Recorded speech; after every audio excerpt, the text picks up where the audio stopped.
4 ऐसी गलतफहमियां जो एक लकवे के मरीज को अक्सर हो जाती हैं और जिसकी वजह से उनके ठीक होने की जो स्पीड है वो बहुत कम हो जाती है। आज बात करेंगे इस वीडियो में ऐसी ही गलतफहमी, ऐसे ही 4 मिथ्स के बारे में जो एक पैरालिसिस पेशेंट के मन में बैठ जाते हैं, जिसकी वजह से उसकी जो रिकवरी रेट है, उसकी जो ठीक होने की स्पीड है वो बहुत कम हो जाती है। मैं ऐसा क्यों कह रहा हूं, सबसे पहले इसको आप खुद समझें। जब किसी व्यक्ति को पैरालिसिस का अटैक होता है, उसे लकवा मारता है, तो उसे सबसे बड़ी समस्या क्या आती है?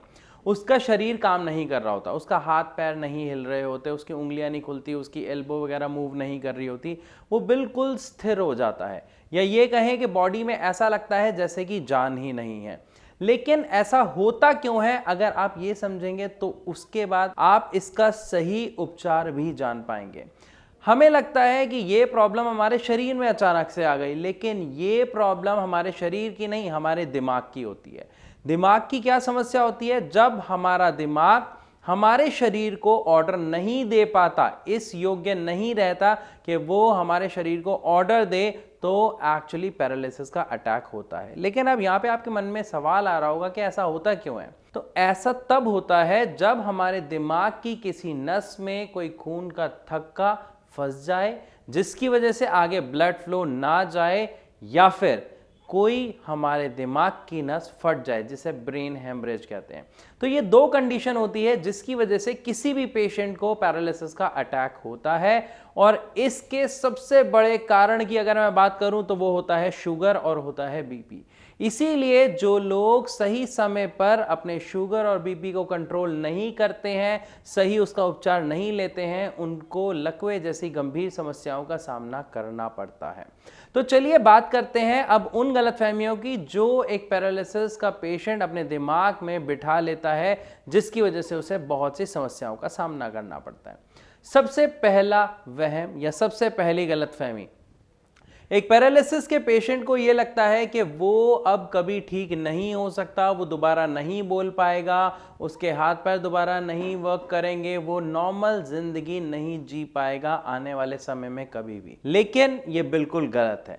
जितने भी पैरालिसिस के पेशेंट्स होते हैं वो दोबारा ठीक हो जाते हैं। हाँ, इसमें थोड़ा सा वक्त जरूर लगता है, लेकिन ये ठीक हो जाते हैं। 90% तक सारी आपकी बॉडी की एक्टिविटीज दोबारा होने लग जाती हैं। आप दोबारा नॉर्मली पहले की तरह बोलना शुरू कर देते हैं, खाना शुरू कर देते हैं, आपके हाथ पैर वर्क करना शुरू कर देते हैं। लेकिन अगर किसी पेशेंट ने अपने दिमाग में ये पहले ही बसा लिया कि इसमें ऐसा नहीं होता है, हम कभी ठीक नहीं हो पाते हैं, तो उसकी रिकवरी रेट, उसकी जो ग्रोथ है वो रुक जाती है। क्यों रुकती है? क्योंकि जब हमारे दिमाग में एक चीज बैठ गई, ऐसा हो ही नहीं सकता, तो क्या हम उसके लिए एफर्ट्स करेंगे? नहीं। और जब कोई पेशेंट अपनी बीमारी के लिए खुद ही एफर्ट्स नहीं करेगा बाहर आने के लिए, तो क्या वो ठीक हो पाएगा? बिल्कुल भी नहीं। तो सबसे पहली गलतफहमी कि अगर किसी को लकवा हो गया, पैरालिसिस हो गया, तो वो ठीक नहीं हो सकता, तो ये गलतफहमी सबसे पहले आप अपने दिमाग से बिल्कुल निकाल दीजिए। मैं ऐसा क्यों कह रहा हूं, इसके पीछे भी रीजन है। आप कभी भी देखिएगा, जितने भी पेशेंट्स होते हैं जिनको पैरालिसिस अटैक होता है, आपको पहले 5 महीनों में बहुत शानदार रिकवरी उनके अंदर देखने को मिलती है। लेकिन अगर कुछ लोग, जैसे हम सुनते हैं हमारे समाज में, सोसाइटी में, कुछ लोग बोलते हैं अरे ये तो बड़ी भयानक बीमारी है, हो गई, अब ठीक नहीं होगी, अब तो ऐसा होगा, अब तो वैसा होगा, तो उन बातों से किसी भी इंसान की जो इच्छा है, जो उसकी सोच है, वो नेगेटिव हो जाती है, जिसकी वजह से वो ये सोचता है कि अब मुझे पूरी ज़िंदगी ऐसे ही काटना पड़ेगा बिस्तर पर। तो ऐसा बिल्कुल नहीं है। बात करते हैं अब दूसरी गलतफहमी की, और दूसरी गलतफहमी होती है कि पैरालिसिस पेशेंट को ये लगता है कि अब वो उठ नहीं सकता, अब वो कभी भी ज़िंदगी में चल नहीं सकता, क्योंकि जब शरीर में जान नहीं रही, वो व्यक्ति करवट भी नहीं बदल पा रहा, तो कैसे वो चलेगा? उसके दिमाग में सबसे बड़ा डर ये होता है। लेकिन यहां पर मैं आपको बता दूं कि एक पेशेंट को लगभग 20 से 25 दिन या महीना लगता है, जिसमें उसकी इतनी रिकवरी हो जाती है कि थोड़ी थोड़ी मूवमेंट आनी शुरू हो जाती है, अगर वो पेशेंट सही मेडिसिन, सही एक्सरसाइज को फॉलो कर रहे हैं तो। अब यहाँ पे सही एक्सरसाइज और सही मेडिसिन से मेरा मतलब क्या है, ये थोड़ा सा समझिएगा। जब पैरालिसिस हुआ तो उसमें समस्या कहां पर आई? दिमाग में। तो हमें जो दवाई लेनी है वो किस चीज की लेनी है? हमारे दिमाग में वो जो सेल्स मर गए, जो टिश्यूज मर गए, जो हमारे हाथ पैरों को ऑर्डर दे रहे थे, तो उसकी जगह हमारा दिमाग एक नया रास्ता बनाता है, जिसको इस पूरे प्रोसेस को बोला जाता है न्यूरोप्लास्टिसिटी। ये हमारा दिमाग खुद करता है।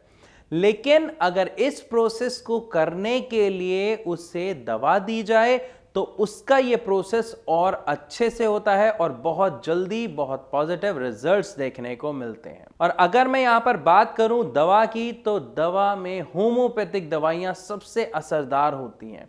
रीजन बिहाइंड, छोटी छोटी शुगर की बॉल्स होती हैं जिसमें दवाई मिक्स की जाती है, और वो भी पूरे पेशेंट को स्टडी कर कर। एक पैरालिसिस के पेशेंट को दवा अगर मैं बात करूं तो खाना बहुत मुश्किल है, लेकिन होम्योपैथिक मेडिसिन बहुत आसान है। क्यों? क्योंकि वो आपके मुंह में ही घुल जाती हैं, उसे चबाना नहीं पड़ता या उसे सटकना नहीं पड़ता जो अंदर जाके वो डाइजेस्ट हो और अपना काम करे।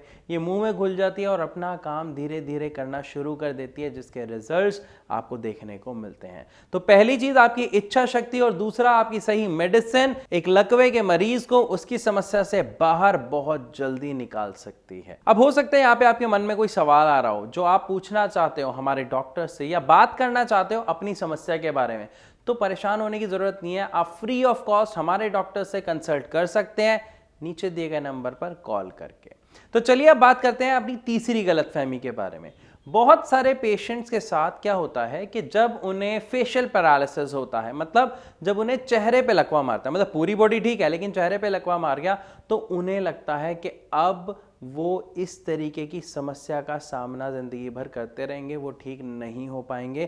क्योंकि वही जो दिमाग में मिथ जो हमने सुना होता है ना सोसाइटी से कि इससे तो पैरालिसिस हो गया, ये ठीक नहीं होगा, तो वही पार्ट, क्योंकि है तो वो भी पैरालिसिस, है तो वो भी लकवा, लेकिन क्या है सिर्फ चेहरे का है, तो वहां पर लोगों को लगता है ये ठीक नहीं होगा। लेकिन ऐसा नहीं है। जो फेशियल पैरालिसिस है वो 3 महीने में आपको 90% तक रिकवरी दे देता है और अपने पॉजिटिव रिजल्ट शो कर देता है। तो इसमें भी किसी भी पेशेंट को घबराने की बिल्कुल जरूरत नहीं है, उस पेशेंट के सदस्यों को चिंता करने की बिल्कुल जरूरत नहीं है, क्योंकि आप जितना घबराएंगे, जितना पैनिक होंगे, जितना स्ट्रेस लेंगे, उतना ही बुरा असर उस व्यक्ति के स्वास्थ्य पर पड़ता है। और अगर मैं बात करूं एक पैरालिसिस के पेशेंट की, तो उसकी स्थिति पहले ही खराब है और ज्यादा खराब हो जाती है स्ट्रेस लेने से, टेंशन लेने से, पैनिक होने से।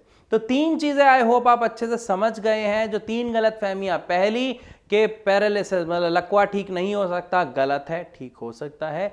दूसरा कि चलने में उसे प्रॉब्लम होगी, वो जिंदगी भर चल नहीं पाएगा, तो ऐसा बिल्कुल नहीं है। बहुत सारे लकवे के पेशेंट्स जब भारत होम्योपैथी में आते हैं, ट्रीटमेंट लेते हैं, तो वो भी इसी चिंता के साथ, इसी टेंशन के साथ हमारे यहां आते हैं, लेकिन कुछ ही समय में बहुत अच्छा रिजल्ट देखते हैं और खुद अपने पैरों पर चल के आते हैं कुछ समय बाद। लेकिन इसके लिए मैंने आपको बताया कि दवा और एक्सरसाइज दोनों बहुत इंपॉर्टेंट है। किसी एक चीज से 100% रिजल्ट नहीं मिल सकता, और इच्छा शक्ति सबसे ज्यादा इंपॉर्टेंट है इसमें। इसीलिए तो कहा जाता है जहां चाहा वहां रहा। बात करते हैं अपनी चौथी और आखिरी गलतफहमी के बारे में, जो है कि अगर किसी पेशेंट को या किसी व्यक्ति को लकवा हो गया है तो वो जिंदगी की हंसी खुशी या स्पोर्ट्स खेलकूद नहीं कर सकता है, उसमें भाग नहीं ले सकता है, उसकी जिंदगी बहुत ही रिजिड हो गई, मतलब बिल्कुल एक छोटे से दायरे में बन जाती है। तो ऐसा नहीं है। यहां पर मैं फिर बात करूंगा, अगर किसी व्यक्ति की इच्छा शक्ति स्ट्रांग है, वो चाहता है जीना, दोबारा खेलना, आगे बढ़ना, ठीक होना, तो उसके लिए पॉसिबल है। जी हां, उसके लिए पॉसिबल है। मैं आपको एक एग्जाम्पल बताता हूं हमारे ही एक पेशेंट का, जो स्टार्टिंग में बहुत डीमोरलाइज थे, बहुत ज्यादा हताश थे कि शायद अब जिंदगी में कुछ हो नहीं पाएगा।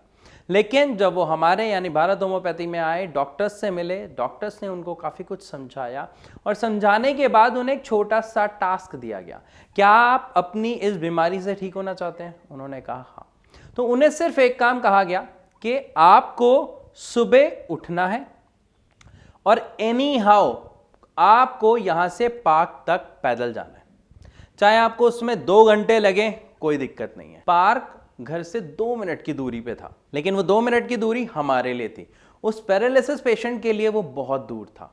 जिसके लिए वो हिम्मत छोड़ चुका था। लेकिन उन्हें सिर्फ एक ही काम कहा गया था कि आपको सिर्फ पार्क में जाना है और वापस आ जाना है, चाहे जितना मर्जी समय लगे।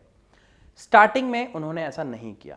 ये मैं आपको बता रहा हूं, जब उन पेशेंट को पैरालिसिस होने के बाद भी काफ़ी रिकवरी हो गई, वो हमसे ट्रीटमेंट ले रहे थे, लेकिन उन्हें वहां पे डर था कि वो सर चल नहीं पाएंगे, ठीक है, वो एक्टिविटीज़, मैंने कहा ना खेल कूद में वो पार्टिसिपेट नहीं कर पाएंगे, ये तब की बात है।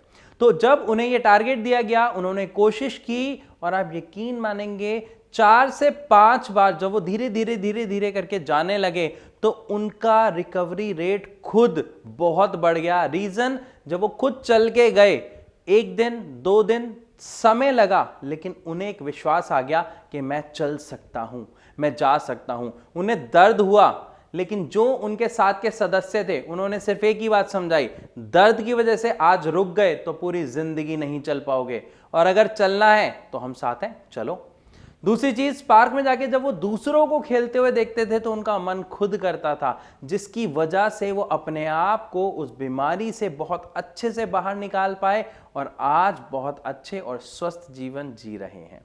तो मैं आशा करता हूं कि इस वीडियो के माध्यम से आप सबको समझ आया होगा बखूबी कि किस तरीके से एक पैरालिसिस का पेशेंट कुछ गलत फहमियां अपने दिल दिमाग में बसा लेता है जो उसे बिल्कुल नहीं बसानी। और अगर किसी भी व्यक्ति को पैरालिसिस की शिकायत है, समस्या है, तो आप उससे बाहर आ सकते हैं कुछ चीज़ों को फॉलो करके। फिर भी अगर आपका कोई सवाल है तो आप कमेंट में हमसे पूछ सकते हैं या हमारे डॉक्टर से फ्री ऑफ कॉस्ट कंसल्ट कर सकते हैं। अगर वीडियो अच्छी लगी तो लाइक ज़रूर कर दीजिएगा, और हाँ, सब्सक्राइब आवर चैनल अगर आपको ऐसी ही वीडियोस आगे और देखनी है तो इस सभी के साथ आप सबसे इजाज़त चाहूँगा। मिलूंगा अपनी अगली वीडियो में, तब तक के लिए नमस्कार।